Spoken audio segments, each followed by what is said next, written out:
You're still watching the City of Lagos TV show. Today we're going to be taking a look at a strategic ministry of wealth creation and employment. It's a strategic agent of change, a lifesaver, and of course, a destiny transformer in the City of Lagos. We're here to verify and ascertain to an appreciable level the major significant achievements of the ministry under the Honorable Commissioner for Wealth Creation and Employment, Mrs. Yetunde Arobieke. Thank you, ma'am, for coming on the program. Thank you for having me. The Ministry of Wealth Creation and Employment is known as a ministry of change and a very proactive ministry that has actually fallen in line with the themes agenda of Mr. Governor. What are the major giant strides of this ministry in the area of wealth creation, employment, entrepreneurship development, and of course, empowerment of women and youths in Lagos State? Thank you very much. I heard you say that Ministry of Wealth Creation is a ministry of change. That is great because really, number one is a young ministry, and the mandate is that we come up with a lot of initiatives, making sure that we measure the impact of what we have done as brought. So when you call it Ministry of Change, I want to agree with you. It's not really targeted to women. We cover whole stratas because unemployment is a big issue. I call it a pandemic. Unemployment is everywhere in the world. So there is no government that can say that I have fully employed my youth and I don't have any problem. That everybody is trying to find solution. But you see, what really determines your concern has to do with the importance you place on addressing initiatives that could bring the employment to the youth or the women. We equally handle them. We are the domiciled ministry for all NSIP programs in the Ministry of Humanitarian Affairs in Abuja. Issues of empower, cash transfer to women who don't have much, we are the one that give it to them. We do monthly, 6 times in a year, 10,000 for each household that we consider vulnerable or indigent in any way. That covers everybody. Men take the money, women take the money. Some youth who consider themselves indigent and vulnerable equally take the money. And that is really giving succor to people at the lowest pyramid. Our governor has been a man that is so sensitive, so compassionate. I want to call him humanitarian par excellence because to all initiatives that we evolve and that we give to, he sees through them and he quickly append his signature. Like when we were talking about solar farmers, that we wanted our youth to be involved in solar farming so that they will be making panels for people in the informal sector. Mr. Governor was quick to realize what we actually wanted to achieve. And as I'm speaking with you, we have almost 500 youths that are making little panels for people in the informal sector, like 2 kg, 3 kg, for barbers, hairdressers, tailors, and that is creating solution, whether we like it or not.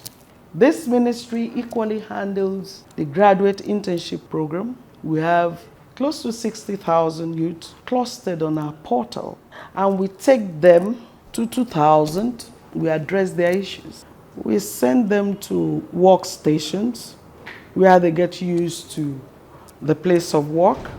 They display their ability, and I'm so surprised. God was so good. The first tranche that we did, we made almost 80% of most of our graduates that eventually now work. Before they were not working, but courtesy Mr. Governor, we succeeded in getting companies, especially during the COVID, when most companies were trying to send off their... Mr. Governor said they should not send. No, we'll give you people to work for you. And now they're working for them. They now wake up in the morning to go to their respective place of work. That gladdens Mr. Governor. And he said, we should not worry.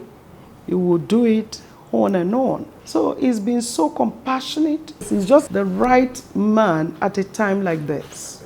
In the bid of the ministry in finding a sustainable technology solution, your ministry came up with the Artisans Virtual Market. Can you tell us basically what informed the idea and what do you intend to achieve with it? What it tends to achieve is to create market for our artisans. We want them to be competitive in this technological space that we have right now.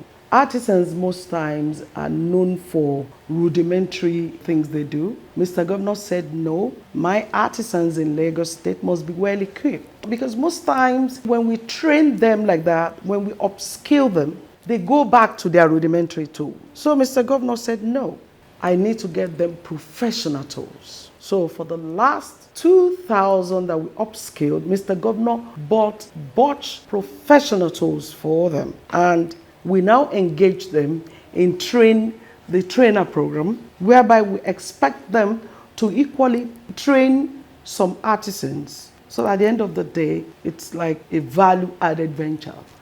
That is why we evolve a portal for the artisans. We'll soon be launching it.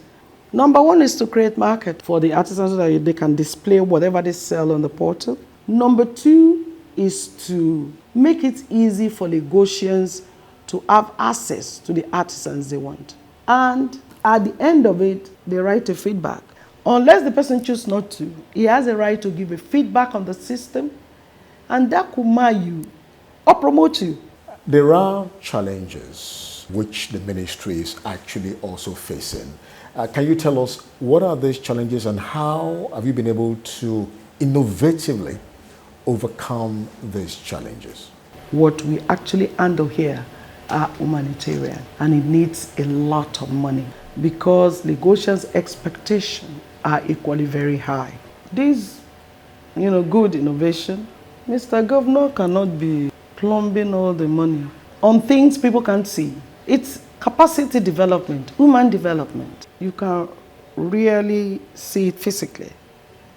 Whereas if Mr. Governor fixes a road there, it will be said this was done during BOS. So it equally takes a strong mind, a compassionate heart to handle those ones and equally be interested in uplifting human beings, giving them adequate support, because if everywhere in Lagos is being tarred and human beings are not developed, there are equally certain things associated with that. So it takes a strong mind to be able to marry both together. Let's do a lot of road, but let's develop our people in terms of capacity development, which Mr. Governor does, and which I personally hail him for doing so. I don't think I've seen any governor that has invested a lot in capital development of individuals as Mr. Babajide Olushola Sanwo-Olu. And I give him kudos for it. What is the nature of synergy, partnership, collaboration with key strategic stakeholders, both locally and internationally? There are three main departments in this ministry: entrepreneurship, employment, and we have partnership. What we actually want to explore this year is to look for international donors that will assist this plight. It's huge. World Bank is trying because they are in partnership with the Ministry of Humanitarian Affairs in Abuja, and they reel out a lot in terms of humanitarian policies. Right now, Lagos State was just giving 247,000 beneficiaries of the JEEP program. The JEEP program is traders' money, market money, and farmers' money. That we're starting it. Before, it was handled by Bank of Industry, and we told the minister that if you link it through the ministry, we'll have list of beneficiaries, names of people collected, what they use the money for, how they fare in whatever they do, will be known. For 2022, what is the master plan? What is the grand master plan? The grand master plan is very high Number one, you know, this is electioneering year, the year close to the year of the election. And there's really need for us to do a lot to our grassroots people, creating an indelible mark in the minds of people. 2022, we're going to witness more impactful programs that addresses issues of poverty, issues of creating wealth for people. On a final note, what's your word of encouragement, assurance to Lagosians, the youths, and of course your stakeholders? You know, most people, when government come up with programs, they are in doubt. Why can't we just take advantage? And that's what Mr. Governor says. To any program from the state, please take advantage. You know, most times you think is scam, but at the end of the day, you discover that it's happening. And some people who dare to take advantage will have been forward and you will be backward. Please, Lagosians, take advantage. Good things will be coming your way. Thank you very much. It's been a pleasure speaking with you, ma'am. Thank you, ma'am. Well, that's the Honorable Commissioner for Wealth Creation and Employment talking to us about the major achievements of the ministry in the year 2021 and the roadmap for 2022. The City of Lagos TV show will be right back after this time out. Go Lagos!